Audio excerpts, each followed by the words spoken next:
माघ मास महात्मा 18वां अध्याय।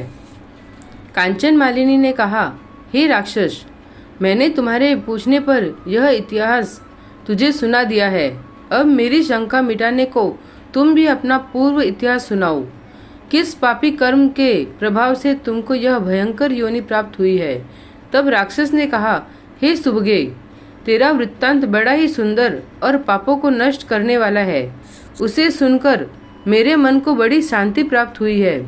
हे सुलोचने, वास्तव में तूने मुझे वह कल्याणकारी मार्ग बताया है जिसका बदला मैं नहीं दे सकता। निश्चय ही तू मेरा उद्धार करने को जन्मी है। मैं तुझसे कुछ नहीं छिपाऊंगा और अपने दुष्कर्मों को बताता हूँ। हे भद्रे, प्राचीन काल में मैं काशी नामक पवित्र नगरी में रहने वाला एक ब्राह्मण था। मैं उत्तम कुल में जन्मा था। मुझे वेद का अनंत ज्ञान था, अतः उस नगरी में मेरी बहुत प्रतिष्ठा थी। इतना ज्ञानी और विद्वान होते हुए भी मेरी बुद्धि खराब हो गई। लोभ के वशीभूत होकर मैंने नीच कर्म प्रारंभ कर दिए। मैंने दुराचारी राजा, शूद्रों एवं वैश्यों के दुष्ट दान लेने प्रारंभ कर दिए। अनेकों बार कुत्सित, निषिद्ध, गतिग्रह दान लेता रहा। यहाँ तक लोभ में पड़कर मैं चांडाल तक का दान लेने लगा। लोभी प्रवृत्ति के कारण मैंने वे सभी पाप कर डाले जिनको करना कोई पसंद नहीं कर सकता। हे देवी, तीर्थों का प्रभाव भी अनोखा है। जहाँ तीर्थ समस्त पापों का सत्कर्म करने पर नष्ट कर देता है, वहाँ वही तीर्थ पाप करने पर पाप कार्यों को कई गुना बढ़ाता भी है। तीर्थ में किया छोटा सा पाप भी पर्वत के समान भयंकर हो जाता है। तब भयंकर पापों का तो कहना ही क्या। उन पापों को करते हुए ही काशी में मेरी मृत्यु हो गई। काशी क्षेत्र के प्रभाव से मुझे नरक तो नहीं मिला, क्योंकि अविमुक्त क्षेत्रों में मृत्यु पाने वाले नरक की यातना से तो बचे रहते हैं, परंतु पाप भार ज्यों का त्यों बना रहता है। उसी प्रकार मैं नरक में न जाकर इस पर्वत पर कुरूप राक्षस योनि को प्राप्त हुआ हूँ। इस योनि में आने से पहले मुझे 2 बार गिद्ध और 3 बार सर्प और 1 बार विष्टा आहारी वाराह बनना पड़ा है। तब इस 10वें जन्म में राक्षस बना हूँ। इन योनियों को पार करने में मुझे सहस्त्रों वर्ष लगे हैं, परंतु अब तक मुझे अपने उद्धार का कोई मार्ग नहीं मिला। इस भयंकर राक्षस योनि को पाकर भी मैंने कैसे पाप नहीं किए हैं।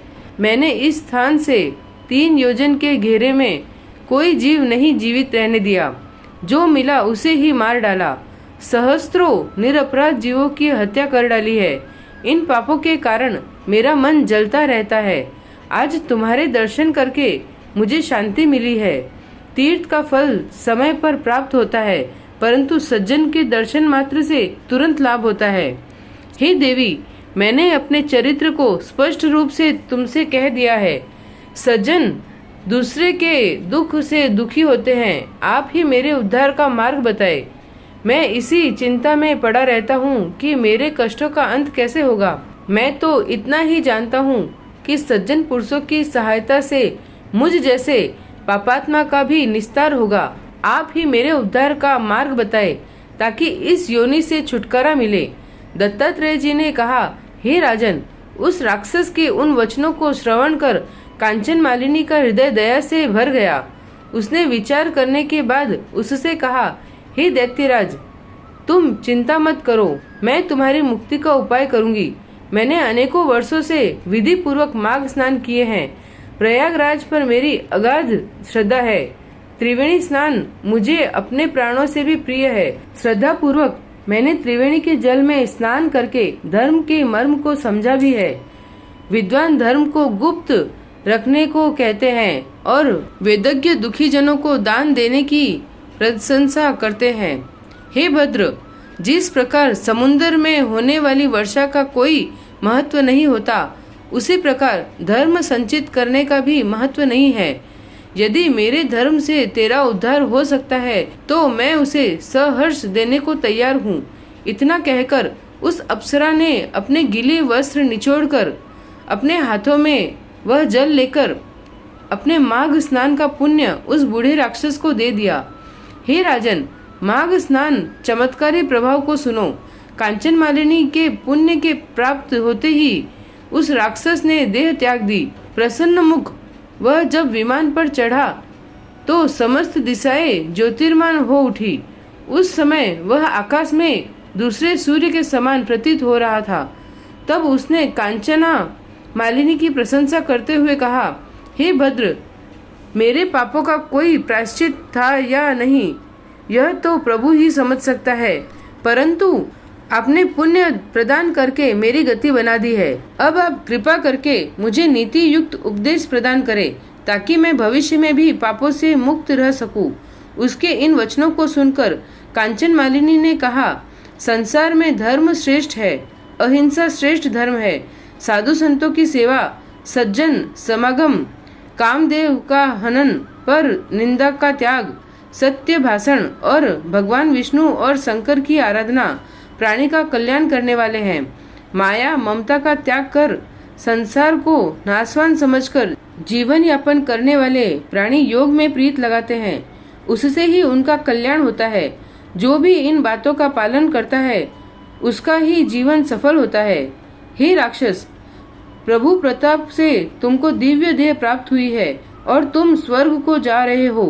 प्रभु तुमको सद्बुद्धि प्रदान करे। उस उपदेश को ग्रहण कर दिव्य शरीर धारण करने वाला वह राक्षस स्वर्ग को जाते समय बोला, हे कल्याणी, तुम्हारा सदैव कल्याण हो। प्रभु तुम पर प्रसन्न रहे। सूर्य और चंद्र का आकाश में जब तक तेज है तब तक तेरी कीर्ति अमर रहे। देवी पार्वती के चरणों में तेरी प्रीति अखंड रहे और भगवान शिव के परम पवित्र शिवलोक में तेरा स्थान बना रहे। हे माता, तेरी बुद्धि निर्मल रहे। धर्म, तप, उपकार, दया तेरे आभूषण हो और दीन दुखी जन तेरी सहायता का लाभ उठाते रहे। इस तरह के वचन कह और कांचन मालिनी को प्रणाम करके वह राक्षस स्वर्ग को चला गया। तब देव कन्याओं ने हर्षित हो कांचन मालिनी पर पुष्प वर्षा की। उसको आशीर्वाद देते हुए बोली, हे बद्रे, तूने राक्षस पर दया करके उसे मुक्ति दिलाने में अपने अद्भुत कार्य का परिचय दिया है। तब हर्षित हो कांचन मालिनी अपने लोक को गई। जो भी प्राणी इस श्रेष्ठ संवाद को सुनता अथवा पढ़ता है वह राक्षस के भय से मुक्त रहता है। 18वां अध्याय समाप्त। श्री राधे कृष्ण।